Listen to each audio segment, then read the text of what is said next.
ये ऐसा लग रहा है कि नॉन इश्यूज़ को इश्यूज़ बनाने का प्रयास किया जा रहा है और सरकार कहीं ना कहीं डाइवर्ट कर रही है जो पब्लिक इश्यूज़ हैं जिसके लिए इस विधानसभा सत्र को बुलाया गया है। क्या कहेंगे?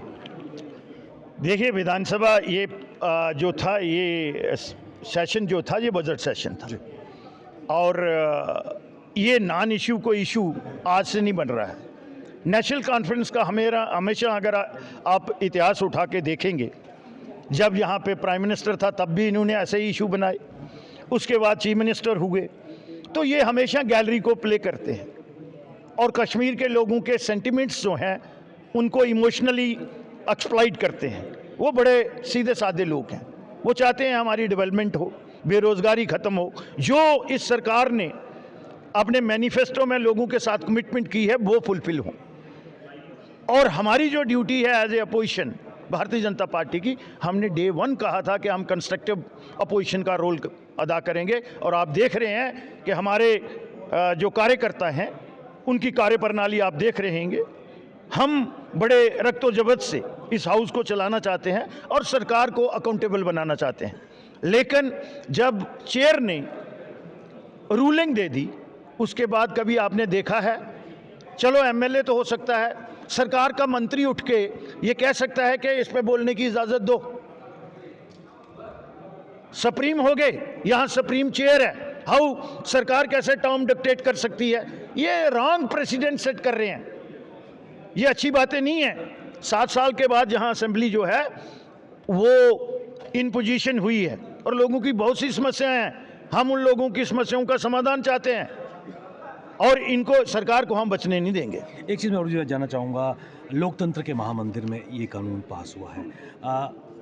नेशनल कॉन्फ्रेंस वालों का कहना है कि कहीं ना कहीं कोई हक नहीं बनता भारतीय जनता पार्टी का किसी भी धर्म संप्रदाय विशेष में इंटरफेयर करने का। वो तो ट्रिपल तलाक के लिए भी ऐसा ही बोलते थे, वो तो राम मंदिर के लिए भी, वो भी तो सुप्रीम कोर्ट की रूलिंग से आया है, उसके लिए भी ऐसे ही बोलते हैं।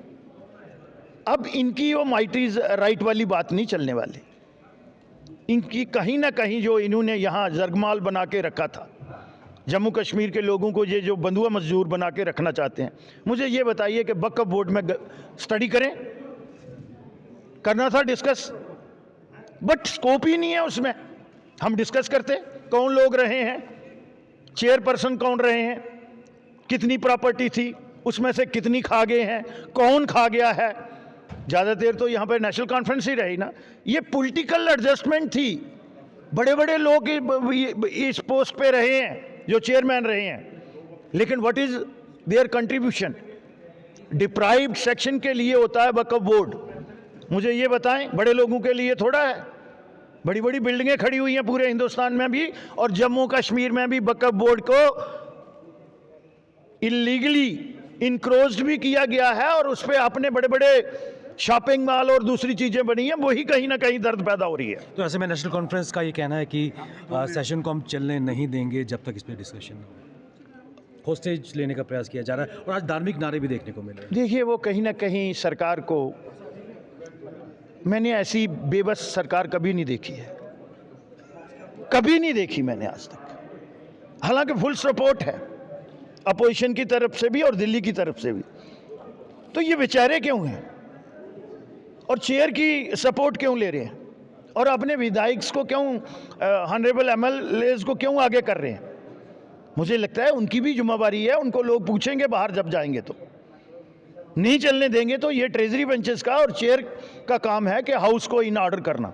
हम तो पूरी सपोर्ट करेंगे और हाउस में चलाने के लिए ऑनरेबल स्पीकर साहब को और चेयर को पूरी सपोर्ट करेंगे। धार्मिक नारे जो आज लगे, मुझे लगता है कि धर्म के साथ जुड़ा हुआ हर इंसान को होना चाहिए, लेकिन ऊपर से नहीं, अंदर से होना चाहिए। धर्म जो है वो हिंदुस्तान की एक पहचान है।